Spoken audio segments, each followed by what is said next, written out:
الله الرحمن الرحيم. الحمد لله وأشهد أن لا إله إلا الله وحده لا شريك له وأشهد أن محمدا عبده ورسوله صلى الله عليه وعلى آله وصحبه وسلم تسليما كثيرا ثم ما بعد. ہمارے زمانے میں جو فتنے ہیں ان میں سے بہت بڑا فتنہ خوارج اور تکفیری لوگوں کا ہے، جن کا اڑنا بچھونا بس حکومت کے خلاف جلسے احتجاج، خروج، جہاد کے نام پر امر بالمعروف نہی عن المنکر، لوگوں کے ذہن میں بٹھانا کہ خلافت قائم کرنی ہے وغیرہ اس قسم کے پرکشش نعروں کے ذریعے سے. تو ان کے کچھ مشہور شبہات ہیں، یہ آج کی بات نہیں ہے، یہ تو شروع سے چلے آئے ہیں اور ان کے گروہ نکلتے رہے ہیں. نبی صلی اللہ علیہ وسلم کے دور میں ایک نے، ان کے جو بڑا ذوالخویسرہ تھا، رسول اللہ صلی اللہ علیہ وسلم پر کوئی تلوار نہ اٹھائی مگر اپنی زبان کے ہی ذریعے سے خروج کیا اور ان کے خلاف جو ہے بولا. مالی تقسیم کے تعلق سے وہ آج بھی ان کے یہ مسائل ہیں. چنانچہ حکام کے ساتھ معاملے میں سلف صالحین کا منہج اور جو خوارج کے مشہور ترین شبہات ہیں انشاءاللہ اسے ہم پیش کریں گے. وہ خارجی کہتے ہیں کیا ظالم حکمران کے خلاف خروج کرنا، نکلنا اصول اہل سنہ والجماعہ کے خلاف ہے، ان کے عقیدے کے خلاف ہے؟ تو ہم جو صحیح اہل سنہ ہے، اہل الحدیث سلفی، ہم کہتے ہیں بالکل. وہ کہتے ہیں کہاں ہے دلیل؟ ہم کہتے ہیں عبادہ بن صامت رضی اللہ عنہ کی حدیث ہے کہ بخاری اور مسلم میں، جس میں ہے کہ تم ظالم حاکم کے خلاف خروج نہ کرو الا ان تروا کفرا بواحا، الا کہ کفر بواح کھلم کھلا کفر جس کے بارے میں تمہارے پاس اللہ تعالیٰ کی طرف سے دلیل ہو. عندک من اللہ فی برہان، اس کے تعلق سے تمہارے پاس اللہ تعالیٰ کی طرف سے دلیل ہو. چنانچہ وہ پھر کہتے ہیں کہ یہاں کفر سے مراد نافرمانی اور گناہ معصیت ہیں، وہ بھی کفر ہیں، یعنی اللہ کی نافرمانی کی تو اللہ کی بات نہ مانی، اس طرح وہ کڑیاں جوڑ کر بیان کرتے ہیں. تو ہم کہتے ہیں غلط فہم ہے، ان لوگوں کا غلط فہم ہے، کیونکہ عوف بن مالک رضی اللہ عنہ کی حدیث میں ہے صحیح مسلم میں کہ جس کے اوپر حکمران ہو اور وہ دیکھے کہ وہ حکمران معصیت الہی میں سے کسی کا مرتکب ہوتا ہے، اللہ کی نافرمانی کا، تو اس معصیت الہی کو تو برا جانے، اس گناہ کو جو کرتا ہے، مگر اس کی اطاعت سے ہرگز ہاتھ نہ کھینچے. وَلَا يَنزِعَنَّ يَدًا مِّن طَاعَةٍ، اس کی اطاعت سے ہاتھ نہ کھینچیں. پھر وہ لوگ کہتے ہیں کہ عمر بن خطاب رضی اللہ عنہ خود فرماتے ہیں کہ لوگوں مجھ میں غلطی دیکھو تو مجھے سیدھا کر دیا کرو. تو ہم یہ کہتے ہیں کہ جناب اگر یہ اثر عمر بن خطاب رضی اللہ عنہ سے صحیح طور پہ ثابت بھی ہو، کیونکہ اس کے صحیح ہونے میں بھی کلام ہے، تب بھی اس سے مراد کیا ہے؟ میری اصلاح کرنا لیا جائے گا، نہ کہ انقلاب برپا کرنا، تختہ الٹنا جس طرح یہ لوگ کرتے ہیں. تو وہ کہتے ہیں آخر ہم کب تک صبر کرتے رہیں گے؟ کہتے ہیں کہ اسید بن حضیر رضی اللہ عنہ سے روایت ہے کہ رسول اللہ صلی اللہ علیہ وسلم نے فرمایا کہ ایسے حکمرانوں پہ صبر کرتے رہنا یہاں تک کہ مجھے حوض کوثر پر ملنا، حتی تلقونی الحوض، صحیح بخاری اور مسلم کی روایت ہے، تو زندگی بھر کرنا ہے. پھر وہ کہتے ہیں پھر آخر ہم اپنا حق کیسے حاصل کریں؟ ہم یہ کہتے ہیں کہ عبداللہ بن مسعود رضی اللہ عنہ کی حدیث ہے کہ ایسے حکمرانوں کے بارے میں نبی کریم صلی اللہ علیہ وسلم نے فرمایا کہ انہیں ان کا حق دینا، وصلی اللہ لکم، اور جو تمہارا حق ہے وہ اللہ تعالیٰ سے طلب کرنا، صحیح بخاری کی روایت ہے. تو وہ کہتے ہیں کہ اطاعت اس حکمران کی واجب ہے جس سے ہم راضی ہوں، نہ کہ جو زبردستی ہمارے سر پہ مسلط ہو گیا ہو، غالب ہو گیا ہو. ہم کہتے ہیں بلکہ اطاعت تو اس کی بھی واجب ہے جو زبردستی غالب ہو گیا ہو، کیونکہ ارباد بن ساریہ رضی اللہ عنہ کی مشہور حدیث ہے سنن ترمذی ابو داود میں کہ وَإِنْ عَبْدٌ حَبَشِی، اگر حبشی غلام بھی ہو تمہارے اوپر حکومت کرے تو اس کی سننا اور اطاعت کرنا ہے، وَالسَّمْعَ وَالطَّاعَةَ. حالانکہ آپ جانتے ہیں کہ وہ تو اس میں شرائط پوری نہیں، قریشی نہیں وغیرہ. تو وہ کہتے ہیں صبر تو ہم اس حاکم پہ کریں جو شریعت کی تحکیم کرتا ہو، شریعت نافذ کرتا ہوں، لیکن کچھ زیادتیاں اس سے ہو جاتی ہوں، لیکن جو شریعت پر ہی نہیں چلتے اور اپنی خواہش نفس کے مطابق حکم اور حکومت چلاتے ہیں، تو ایسے حکمرانوں کے بارے میں یہ نصوص یعنی قرآن و حدیث کے جو دلائل آپ دے رہے ہیں نہیں ہیں ان کے بارے میں. تو ہم کہتے ہیں کہ یہ آپ کی غلطی ہے، کیونکہ حذیفہ بن یمان رضی اللہ عنہ کی حدیث میں واضح طور پہ ہے کہ میرے بعد ایسے حکام آئیں گے جو میری ہدایت پر نہیں چلتے ہوں گے، ولا یستنون بسنتی، نہ میری سنت کی پیروی کریں گے، اور ایسے لوگ ان میں کھڑے ہوں گے ان کے دل شیاطین کے ہوں گے، قلوبہم قلوب الشیاطین فی جسمان انس، انسانی جسم اور دھڑ کے اندر شیطانی دل کوئی خیر واقع نہیں، صحیح مسلم کی روایت ہے۔ وہ کہتے ہیں یہ حدیث جو آپ بیان کر رہے ہیں اس میں فہم سلف صالحین کہاں ہے؟ یہ تو آپ کا اپنا فہم ہے۔ ہم کہتے ہیں کہ سلف صالحین کا اس بارے میں اجماع ہے کہ ظالم حکمران پر خروج کرنا حرام ہے، اور یہ اجماع امام النووی، امام ابن حجر اور امام الشوکانی رحمۃ اللہ علیہم نے نقل فرمایا ہے۔ وہ کہتے ہیں اجماع کہاں سے ہو گیا؟ یعنی یہ کوئی اختلافی اجتہادی مسئلہ ہے، جبھی تو ان میں سے بعض گمراہ بعض ائمہ کے نام لے کے کہتے ہیں کہ انہوں نے کہا ہے کہ کر سکتے، جیسا کہ عبداللہ بن زبیر رضی اللہ عنہما جو ہیں انہوں نے بھی خروج کیا تھا۔ ہم یہ کہتے ہیں کہ آپ نے یہاں بھی غلطی کی، کیونکہ وہ ولی امر حکمران کے خلاف نہیں نکلے، کیونکہ اس وقت مسلمانوں کا امام عام موجود نہیں تھا، اور یزید کی وفات کے بعد معاملہ متردد چل رہا تھا، اور ابن الزبیر رضی اللہ عنہما کی بیعت اہل مکہ نے کی تھی، اور حجاز والے بھی ان کے آگے جھک گئے تھے۔ پھر وہ کہتے ہیں اچھا پھر آپ جو ہے سیدنا حسین بن علی رضی اللہ عنہما کے بارے میں کیا کہتے ہیں؟ تو ہم کہتے ہیں کہ وہ حکومت الٹنے نہیں نکلے تھے، وہ تو اہل بصرہ و کوفہ والوں نے ان سے دھوکے بازی کی کہ جو یہ کہتے ہوئے کہ آپ ہمارے پاس تشریف لائیں، ہمارے سر پر کوئی امام و حکمران نہیں ہے، لیکن جب آپ رضی اللہ عنہ کے سامنے ان کی دھوکے بازی واضح ہو گئی اور انہیں لگا کہ جو ہے اور وہ جو ہے نادم ہوئے اور اہل و عیال کی طرف واپس لوٹنے کی درخواست کی، یا پھر مجھے یزید کے پاس بھیج دیا جائے یا مجھے سرحدوں پر جہاد کے لیے جانے دیا جائے، لیکن ان ظالموں نے ایسا کرنے نہ دیا، کیونکہ ان کا وہاں پر بھانڈا پھوٹ جاتا۔ یہی روافض قسم کے دھوکے باز لوگ جو آج روتے دھوتے ہیں اور یہ جھوٹا پروپیگنڈا کرتے ہیں، اسے اسلام کو ہرگی جنگ بنا کر پیش کرتے ہیں۔ تو آپ رضی اللہ عنہ مظلومانہ طور پر شہید کر دیے گئے، اور آپ کے بارے میں عقیدہ ہے کہ آپ جنت کے شہزادوں میں سے ہیں۔ چنانچہ یہ کوئی دلیل نہیں ہے اس بات کی، جب رسول اللہ صلی اللہ علیہ وسلم کی واضح حدیث موجود ہیں اور صحابہ کرام سے روایت ہے اور انہوں نے اس پر عمل کیا۔ پھر وہ کہتے ہیں کہ ان کے علاوہ بھی بعض نے خروج کیا، تو پھر اجماع کہاں سے آ گیا؟ جیسے ابن اشعث وغیرہ۔ ہم یہ کہتے ہیں کہ امام ابن حجر رحمہ اللہ فرماتے ہیں کہ سلف کی ایک جماعت سے خروج سرزد ہوا تھا، ظالم حکمران کی خلاف جو خروج ہوا، خروج کی حرمت پر اجماع مقرر ہونے سے پہلے، مرقات المفاتح میں آپ دیکھیں۔ اسی طرح امام النووی رحمہ اللہ فرماتے ہیں، اور یہ بھی کہا جاتا ہے کہ اختلاف شروع میں تھا، پھر اس بارے میں قطعی اجماع ہو چکا ہے کہ ظالم حکمران کے خلاف جو ہے خروج حرام ہے۔ تبھی تو عقیدے کی کتابوں میں لکھا جاتا ہے اہل بدعت سے ہٹ کر۔ چنانچہ وہ کہتے ہیں، یعنی اب خوارج کا یہ بھی اعتراض ہے کہ اتنی مہنگائی ہو گئی ہے اور ظالم حکمرانوں کی وجہ سے گزارا مشکل ہے، آج کل تو یہی نعرہ بلند کیا جاتا ہے۔ ہم کہتے ہیں اگر عوام ان کے خلاف نکل آئیں گے تو معیشت اور بھی تنگ ہو جائے گی، کیونکہ امن و امان کا فقدان ہو جائے گا، خون بہے گا اور عزت پامال ہوگی، اور جو کوئی بھی تاریخ کو جانتا ہے تو اسے یقین ہو جانا چاہیے کہ خروج کرنے سے کبھی بھی یہ خیر نہیں آئی۔ پھر وہ کہتے ہیں تو پھر آخر اس کا حل کیا ہے؟ ہم کہتے ہیں اس کا حل سچی توبہ و استغفار ہے، کیونکہ اللہ تعالیٰ کا بھی فرمان ہے کہ ان اللہ لا یغیر ما بقوم حتی یغیروا ما بانفسہم، کہ اللہ سبحانہ تعالیٰ کسی قوم کی حالت نہیں بدلتا جب تک وہ اپنی حالت کو خود نہ بدلیں،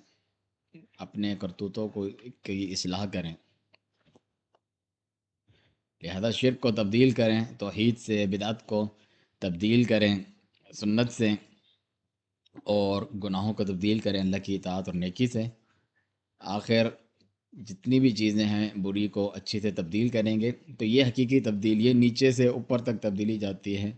گھر بار پڑوسی محلہ شہر اور آگے تک یہ اوپر سے نیچے شروع کرتے ہیں حکومت سے، جبکہ انبیاء کرام کا طریقہ نیچے سے تھا، بس حکومتیں قائم کرنا، انقلابات برپا کرنا، جس کو یہ سمجھتے ہیں کہ یہ انبیاء کرام کا مشن ہے یا اللہ تعالیٰ سے خوش ہو، ایسا نہیں۔ لہٰذا اللہ سبحانہ تعالیٰ کا فرمان ہے وَلَوْ أَنَّ أَهْلَ الْقُرَىٰ آمَنُوا وَاتَّقَوْا لَفَتَحْنَا عَلَيْهِمْ بَرَكَاتٍ مِّنَ السَّمَاءِ وَالْأَرْضِ وَلَٰكِن كَذَّبُوا فَأَخَذْنَاهُم بِمَا كَانُوا يَكْسِبُونَ۔ اور اگر واقعی بستیوں والے ایمان لے آتے اور پرہیزگاری اختیار کرتے تو ہم ضرور ان پر آسمان اور زمین سے بہت سی برکتوں کے دروازے کھول دیتے، لیکن انہوں نے جھٹلایا، تو ہم نے انہیں ان کی کیے گئے کرتوت اور ان کے ہاتھوں کی کمائی کے سبب ہم نے انہیں پکڑ لیا۔ اور بعض سلف صالحین سے جب کہا جاتا مہنگائی بڑھ گئی ہے تو وہ جواب دیتے کہ اسے توبہ اور استغفار سے کم کرو۔ بعض کہتے ہیں کہ ہم تو برائی کا رد کر رہے ہیں، انکار منکر کر رہے ہیں، تو حکومت کے تعلق سے الگ سے رسول اللہ صلی اللہ علیہ وسلم کے فرامین موجود ہیں کہ ان کے تعلق سے یہ طریقہ نہیں ہے۔ ایک تو دین نصیحت اور خیر خواہی کا نام ہے، اس میں ذکر کیا کہ اللہ کے لیے، اس کی کتاب، اس کے رسول کے لیے، اور فرمایا ولی ائمۃ المسلمین و عامتہم، مسلمانوں کے حکمران ہوں یا عام عوام، سب کی خیر خواہی چاہنی چاہیے۔ عوام کی تم خیر خواہی کے لیے یہ بات کرتے ہیں کہ باہر نکلو حکومت کے خلاف، ایسا نہیں۔ ان کی خیر خواہی چاہنا ہے، ان کے لیے دعا کرنا، ان کو اچھا مشورہ دینا، ان کو نصیحت کرنا، خفیہ طریقے سے ملامت کرنا یا باہر جو ہے ممبروں پہ میڈیا کے ذریعے سے، پریس کانفرنس سے، یہ تو غیر اسلامی طریقے ہیں، خوارج اور گمراہ لوگوں کے طریقے ہیں جو ان سے سیکھے گئے ہیں۔ خود جو مغربی ممالک اور جمہوریت کے دلدادہ اور مختلف غیر اسلامی طرز عمل پر چلتے ہیں، جن کے خلاف یہ دینی سیاسی جماعتیں بھی کہتی ہیں کہ ہمیں بدلنا پڑے گا، اسلامی نظام لانا پڑے گا، تو وہ خود ان کے طریقے اپنا کر انقلاب کی سوچ میں رہتے ہیں۔ آپ صلی اللہ علیہ وسلم کا فرمان ہے، عیاض بن غنم رضی اللہ عنہ کی جو روایت ہے کہ جس کے پاس نصیحت و حکمران کے لیے، تو کھلے عام جو ہے اس کو ذلیل کرتا نہ پھرے، بلکہ ہاتھ سے پکڑ کر اسے لے جائیں اور جو ہے خلوت اختیار کرے، پھر اسے نصیحت کرے، مان لے تو اچھا ہے، ورنہ بصورت دیگر اس کے اوپر جو واجب تھا اس نے وہ بتا دیا ہے، اس کی ذمہ داری پوری ہو گئی ہے۔ اس کی اور بھی یہ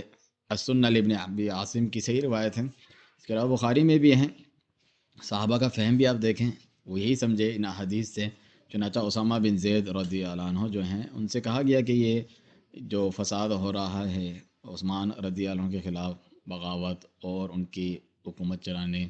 کے طریقے پر تنقیدیں، جو عبداللہ بن سبا جیسے یہودی اور بعد میں روافظ وغیرہ اسی کی پیداوار ہیں، جس نے شروع ہی اس سے کیا کہ جو ہے حکمران کے خلاف جو ہے زہر اگلو، لوگوں میں یہ بات پھیلاؤ، وہ اقربا پروری کرتے ہیں، اپنوں کو نوازتے ہیں وغیرہ وغیرہ۔ جبکہ نبی صلی اللہ علیہ وسلم کا فرمان تو صبر کرنے کا ہے کہ ظالم حکمران بھی آئیں گے تو تمہیں صبر کرنا ہے، سننا ہے، اطاعت کرنا ہے۔ وَإِن ضُرِبَ ظَهْرُكَ وَأَخَذَ مَالُكَ، چاہے تمہاری کمر پہ کوڑے ماریں، مال چھین لیا جائے، معروف میں، جائز کاموں میں سننا اور اطاعت کرنا ہے، ناجائز کاموں میں جو ہے اطاعت نہیں کرنی، مگر یہ مطلب بھی نہیں کہ ان کے خلاف نکلنا ہے اور اکسانا ہے۔ چنانچہ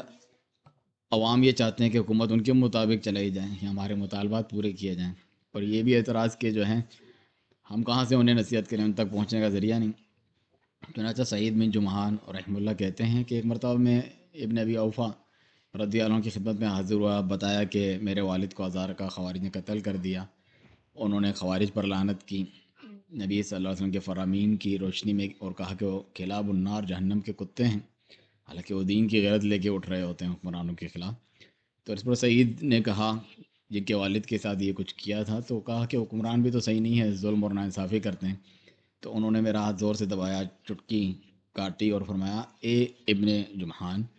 تم پر افسوس ہے، سواد اعظم کی پیروی کرو۔ سواد اعظم یعنی جو اہل حق ہوتے ہیں، یہ نہیں کہ کسی علاقے میں کسی خاص فرقے کی اکثریت، جس طرح گمراہ لوگ اس سے باور کروانا چاہتے ہیں۔ تو پیروی کرو، اگر حکمران تمہاری بات سنتا ہے تو اس کے گھر میں اس کے پاس جاؤ، اس کے سامنے وہ ذکر کرو جو تم جانتے ہو، اگر وہ قبول کر لے تو بہت اچھا، ورنہ چھوڑ دو، کیونکہ تم ان حکومتی معاملات کو اس سے زیادہ بہتر نہیں جانتے۔ یہ سمجھتے ہیں ہم ہر چیز کے ہی عالم ہیں، سب کچھ ہمیں حکمران سے زیادہ معلوم ہے، حالانکہ ایسا نہیں ہے۔ بہت سی بیرونی سازشوں کو اگرچہ وہ دینی طور پہ آپ سے کم ہی کیوں نہ ہو، وہ بہتر جانتے ہیں اس طریقے سے۔ جبھی شیخ بدی الدین شاہ راشدی رحمہ اللہ بھی اپنی تفسیر میں کہتے ہیں، اسی آیت کے تحت، آیت تحکیم وَمَن لَّمْ يَحْكُم بِمَا أَنزَلَ اللَّهُ فَأُولَٰئِكَ هُمُ الْكَافِرُونَ، جو اللہ کی نازل کردہ شریعت کے مطابق فیصلے نہیں کرتے وہ لوگ کافر ہیں۔ خوارج کا پرانا بھی یہی نعرہ تھا، آج بھی اسی وجہ سے مسلمان حکومتوں، عدالتوں، افواج وغیرہ کو کافر قرار دیتے پھرتے ہیں۔ تو انہوں نے عبداللہ بن عباس رضی اللہ عنہ کی جو صحیح تفسیر ہے کہ ایک مسلمان اگر اسے حلال نہیں سمجھتا تو وہ کفر دون کفر، بڑے کفر سے چھوٹے کفر میں مبتلا ہوتا ہے، یعنی جو بڑا گناہ ہے، یعنی کہ دین اسلام سے خارج ہو گیا ہے، یہود و نصارہ کی طرح، جن کے بارے میں یہ آیت نازل ہوئی تھی۔ تو شیخ اس کے تحت فرماتے ہیں، شیخ بدیع الدین شاہ راشدی رحمہ اللہ، کہ ہمارے بہت سے جذباتی نوجوان جو جذبات سے کام لیتے ہیں، عقل سے نہیں، ان حکمرانوں کے خلاف جو بہت سی چیزوں میں شریعت کا نفاذ صحیح طور پہ نہیں کر رہے ہوتے، نکل کھڑے ہوتے ہیں، انہیں نہیں کرنا چاہیے اس طرح ہوش کے ناخن لیں، اگرچہ وہ ان چیزوں میں صحیح نہ بھی ہوں، ان کے ذریعے سے بہت سارے خیر اللہ سبحانہ تعالیٰ جو ہے ہمیں نصیب کرتا ہے، مثلا ان کی افواج کے ذریعے سے ہمارے ملک کا یا وطن کا، مسلمانوں کا دفاع ہوتا ہے، وغیرہ وغیرہ۔ چنانچہ بعض لوگوں کا یہ کہنا کہ ہم نے کون سا مسلح ان کے خلاف خروج کیا ہے، نکلے ہیں، نکالے ہیں، ہم تو سیاسی بات کر رہے ہیں، جلسے جلوس احتجاج ان کے خلاف باتیں کرنا میڈیا پہ بیٹھ کر۔ تو آپ کو جاننا چاہیے ہے کہ خروج کی مختلف اقسام ہیں، وہ زبان سے بھی ہوتا ہے، تلوار تو آخری سٹیج ہے، اور دل تک سے ہوتا ہے۔ شیخ صالح الفوزان حفظ اللہ کہتے ہیں جو عقیدہ نہیں رکھتا کہ میرے اوپر یہ حکمران نہیں ہے، ان کے اندر یہ شرائط موجود نہیں ہیں، یہ شرعی حاکم نہیں ہے، جبکہ حدیث میں ہے کہ وہ اس حالت میں مرے اگر لیس فی عنقی بیعت نہیں ہے اس کے گلے میں امیر حکمران کی، چاہے اچھا ہو یا برا، مات میتۃ جاہلیہ، جاہلیت کی موت مرے گا، یہ مروا رہے ہیں لوگوں کو یہ عقیدہ رکھوا کے۔ تو دل سے بھی عقیدہ بعض لوگ نہیں رکھتے، تو یہ بھی خروج ہیں۔ اور زبان سے تو سب سے پہلا خروج ہوا تھا تلوار کے بجائے، ذوالخویسرہ جو خوارج کا بانی اور بڑا تھا، اس نے رسول اللہ صلی اللہ علیہ وسلم کی تقسیم پر اعتراض کیا، انہی چیزوں پر جو آج بھی اعتراض کرتے ہیں کہ مالی تقسیم صحیح نہیں ہے، معاشرے میں اپنوں کو نواز رہے ہیں، یا جو نئے آئے ہیں قبائل کے بڑے بڑے انہیں تو دیا جا رہا ہے پرانے جانصار انصار صحابہ کو نہیں دیا جا رہا، جبکہ رسول اللہ صلی اللہ علیہ وسلم نے پہلے ہی بتا دیا تھا سننا ہے، اطاعت کرنا ہے، اور جو ہے چاہے پسند ہو ناپسند ہو، خوشی میں ناخوشی میں، چستی کی حالت میں، دل نہ چاہتے ہوئے۔ تو اس میں بھی یہ ذکر کیا وَإِنْ أَثَرَتْ عَلَيْكُمْ، اگر تم پر دوسروں کو ترجیح ہی کیوں نہ دی جائے، نا انصافی اسی کے بارے میں تو چیختے ہیں لوگ، انصاف انصاف، یہ بھی ہو پھر بھی جو ہے تمہیں سننا ہے، اطاعت کرنا ہے، جب تک جو ہے کافر نہ ہو جائیں۔ تو اس نے کیا کیا، ذوالخویسرہ نے، جب وہ دے رہے تھے انہیں عطا کر رہے تھے، کہا اتق اللہ یا محمد، اے محمد بدتمیزی سے یعنی اللہ سے ڈرو۔ تو آپ اے دل یا محمد، یہ بھی کہا عدل و انصاف کریں۔ تو آپ صلی اللہ علیہ وسلم نے کہا تیرے لیے ویل ہیں، تیری بربادی، میں انصاف نہیں کروں گا تو کون کرے گا، مجھ پہ صبح شام اللہ کی جانب سے وحی آتی ہے۔ تو صحابہ نے بھی عرض کی کہ اس کی ہم گردن اڑا دیں، منافق کی، کہا اس کو چھوڑ دو، اس کی پوچھ سے ایسے لوگ نکلیں گے۔ اب آپ غور سے سنیں کہ وہ نوجوان بھی ہوں گے، دین کا نعرہ بلند کریں گے نمازوں کے سامنے، اے صحابہ اپنی نمازوں کو کم سمجھو گے، روزوں کے آگے اپنے روزوں کو کم سمجھو گے، ان کے تلاوت قرآن اتنی کرتے ہوں گے تم کم سمجھو گے، لیکن اس کا صحیح فہم اور فقہ ان کے پاس نہیں ہوگا، تو یمرقون من الدین، دین سے ایسے نکلیں گے کہ مروق السہم من الرمیہ، جس طرح تیر شکار کے آر پار ہو جاتا ہے۔ تو ان کو سراہنے کے بجائے کہا کہ ان کو قتل کرو، اس پر اجر ہے، ان کے ہاتھوں جو مارا جائے اس پہ بھی اجر ہے۔ تو صحابہ کا اجماع تھا، سب نے اتفاق کرتے ہوئے ان کے خلاف جو ہے جہاد کیا، لڑائی کی، اگرچہ یہی ان کے اوصاف تھے بظاہر، ہمارے ہاں خوارج کے بھی اسی قسم کے اوصاف ہوتے ہیں۔ تو علی رضی اللہ عنہ امیر المومنین، انہوں نے ان کے خلاف نہروان وغیرہ میں جہاد کیا اور جو ہے قتال کیا، اور یہ مسلمان حکومت کے جو ہے ذمہ داریوں میں سے ایک ذمہ داری ہے کہ وہ یہ کرتے ہیں۔ تو صرف جو ہے تلوار سے خروج نہیں ہوتا کہ یہ کہیں ہم نے کون سی تلوار اٹھائی ہے، بلکہ زبان سے بھی ہوتا ہے۔ ان کا باقاعدہ نام جو ہے صلی صالحین دیتے ہیں، خوارج کا عدیہ، جو بیٹھے ہوئے خوارج ہوتے ہیں، جسے زبان سے ہی اکساتے ہیں لوگوں کو اپنی تحریر، اور آج کل تو میڈیا بھی آ گیا ہے، خود نہیں نکلتے ہیں، نوجوانوں کو ہی مرواتے ہیں۔ تو یہ زیادہ خطرناک ہوتے ہیں، ان کے بارے میں کہا جاتا ہے کہ فلاں جو ہے راوی ہے اچھا ہے، اور یہ کچھ ہیں ساتھ میں یرا سیف، وہ تلوار والی رائے رکھتا ہے، نہیں وہ نکلتا تو نہیں ہے مگر خروج کو جائز سمجھتا ہے، تو اسے بھی اسی میں وہ شمار کیا کرتے تھے۔ چنانچہ نبی کریم صلی اللہ علیہ وسلم نے ایسے ظالم جابر حکمرانوں کے بارے میں تو ذکر کیا کہ یکون بعد ائمہ، میرے بعد ایسے حکمرانوں کے لا یہتدون بہدایا، میری ہدایت پر نہیں چلیں گے، رہنمائی پہ، ولا یستنون بسنتی، میں سنت پہ بھی نہیں چلیں گے، وسیقوم فیہم رجال قلوبہم قلوب الشیاطین فی جثمان انس، ایسے لوگ جن کا انسانی دھڑ میں، جسم میں شیطان کا دل پیوست کر دیا گیا ہے، فٹ ہے، تو پھر کسی خیر بھلائی کی امید نہیں۔ تو صحابی نے بھی عرض کی کہ میں کیا کروں اس حالت میں، تو فرمایا کہ پھر بھی تمہیں جو ہے تسمع و تطیع سننا ہے اور اطاعت کرنا ہے للامیر، اپنے امیر کی، و اندوری بظاہر کو اخذ مالک و اخذ مالک، چاہے تمہاری جو ہے کمر پہ کوڑے مارے جائیں تو ظلم ہے، چاہے تمہارا مال چھین لیا جائے، بس میں آتے پھر بھی سننا ہے اور اطاعت کرنا ہے۔ ساری صحیح بخاری اور مسلم کی روایات ہیں، جو لوگ یعنی اس کو وضاحت سے بیان نہیں کرتے، اس کے اپنے معنی بیان کرتے ہیں، اپنی جمعیتوں کے امیر اس سے مراد لیتے ہیں، اعوذ باللہ من ذالک، اس وجہ سے امت میں فتنہ ہے۔ اسی طریقے سے آپ صلی اللہ علیہ وسلم نے جب یہ کہا گیا کہ ہمارا حق نہیں دیں گے تو ان کے خلاف نہ نکلیں، کہا نہ نکلو تب وہ نماز پڑھ رہے ہیں، مسلمان ہیں، کہتے ہیں ہم نے نماز پڑھتے نہیں دیکھا، نماز پڑھتے تو آپ کو بھی ہم نے نہیں دیکھا، یہاں بڑے بڑے دینی جماعتوں کے زعماء کو دیکھنا الگ بات ہے، وہ آپ کو دکھا دکھا کے تو نہیں کریں گے، نہ آپ کی ذمہ داری ہے کہ کسی کھوج یا ٹوہ میں آپ بیٹھیں۔ تو فرمایا کہ اسمعوا واطیعوا، سنو اور اطاعت کرو، فعلیہم ما حملوا علیکم ما حملتم، یہ بڑی اہم حدیث ہے۔ فرمایا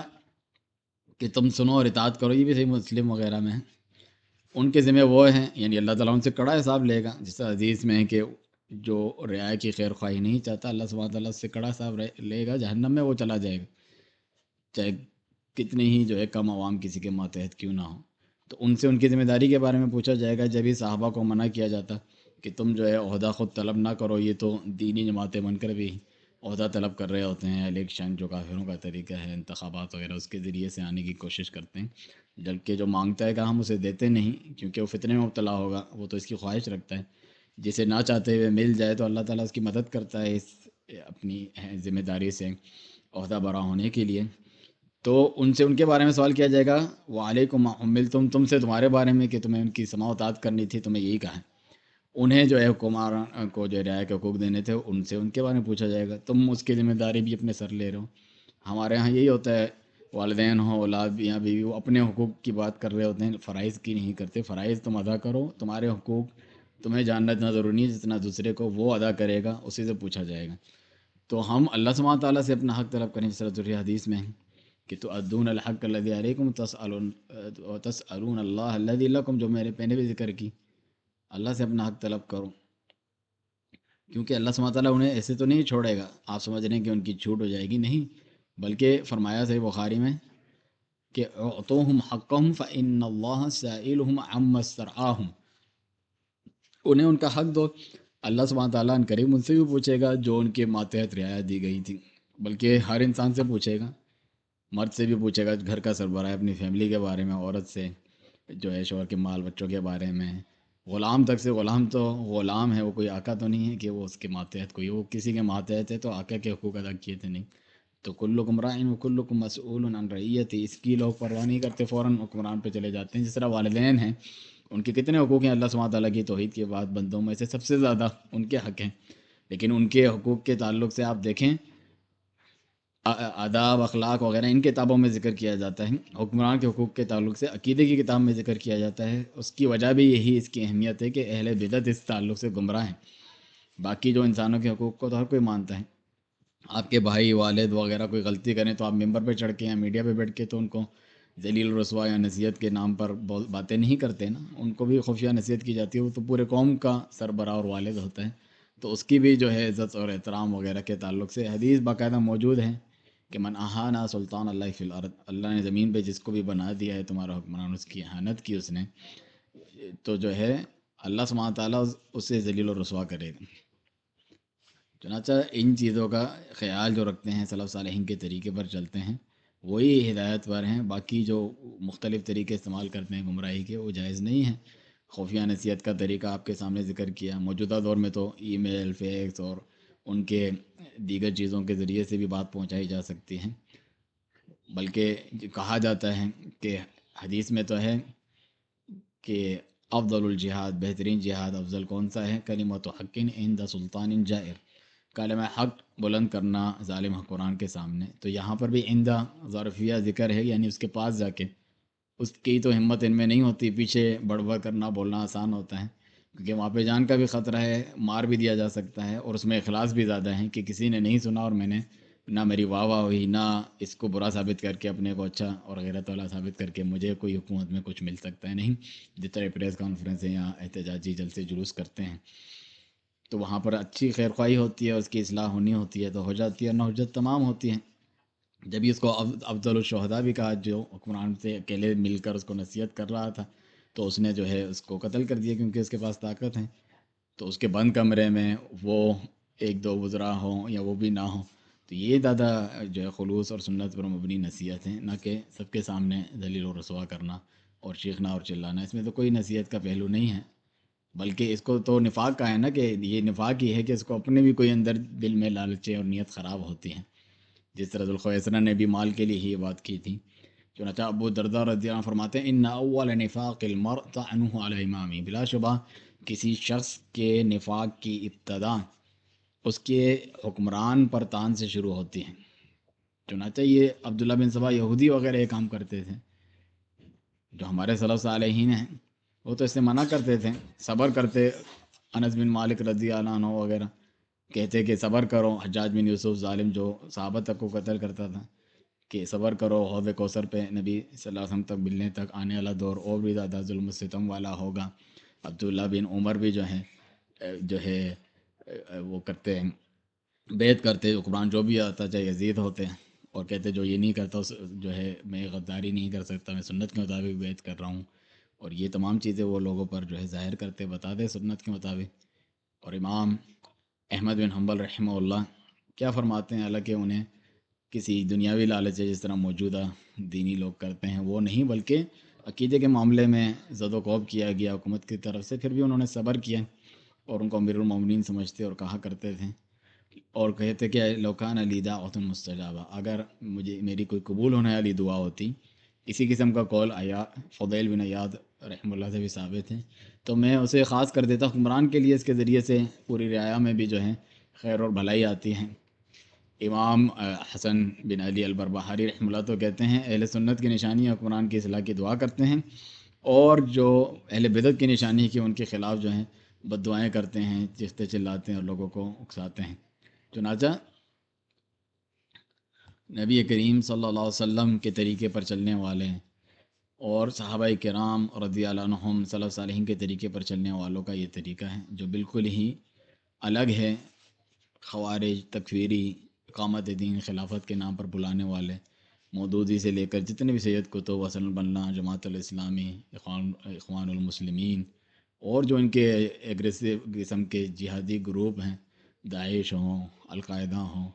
یا پھر ہمارے یہاں کے دیسی کچھ اہل حدیث کے لانے والے، کچھ ان کے علاوہ بھی جتنے بھی لگے ہوئے ہیں، طالبان اور دوسرے یہاں تک کہ ساحل عظیم جدید قسم کے جو خارجی قسم کی افکار پھیلاتے ہیں، تنظیم اسلامی، ڈاکٹر اسرار احمد اور اس جیسے لوگ جو اقامت دین اور خلافت سمجھتے ہیں یہ اس لیے اللہ تعالیٰ نے ہمیں پیدا کیا ہے، کوئی توحید کا بیان شرک کر رہا ہے تو وغیرہ، سنت کا بیان بدعت کر رہا ہے تو وغیرہ، اس کو سیکنڈری چیز رکھتے ہیں، جانتے ہی نہیں ہیں، خود اس میں گمراہ ہوتے ہیں اور ان چیز پر زیادہ توجہ رکھتے ہیں اور لوگوں کو اکساتے اور ابھارتے ہیں۔ وہ انہی چیزوں کو پھیلاتے ہیں اور کہتے ہیں کہ ہم کون سا لڑ رہے ہیں، جبکہ ان میں سے بعض لڑتے بھی ہیں اور بڑے جنت میں جانا سمجھتے ہیں کہ ہم حکومت کے افواج کے خلاف لڑ رہے ہیں۔ چنانچہ عبداللہ بن عقیم رحمہ اللہ فرماتے ہیں لا اعین علی دم خلیفۃ ابدا بعد عثمان، عثمان رضی اللہ عنہ کے بعد میں نے کسی خلیفہ کے قتل میں معاونت نہیں کی۔ تو ان سے کہا گیا اے ابا معبد، کیا آپ نے ان کے خون کروانے میں کوئی مدد اعانت کی تھی؟ کہا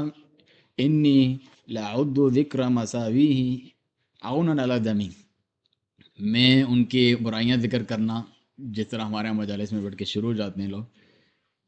اس کو سمجھتا ہوں گویا کہ میں نے ان کے قتل میں معاونت کی، تو یہ آخری یہاں پر جا کے منتج ہوتا ہے تلوار کے ذریعے سے خروج پر۔ چنانچہ اس لیے منع کیا جاتا ہے کہ ان کے خلاف روکا جاتا ہے، اور بولنے سے سنت کے بھی مخالف ہے اور اس کا نتیجہ بھی بگاڑ کی صورت میں ہے، ملک کے ملک تباہ ہو جاتے ہیں، ہو رہے ہیں، مسلمانوں کے حکومت اور عوام آپس میں لڑکے، اور جو ہمارے دشمن ہیں وہ خوش ہو رہے ہیں۔ خوارج نے ہمیشہ ان کی مدد اور اعانت کی ہے، انہیں فائدہ پہنچا ہے غیروں کو،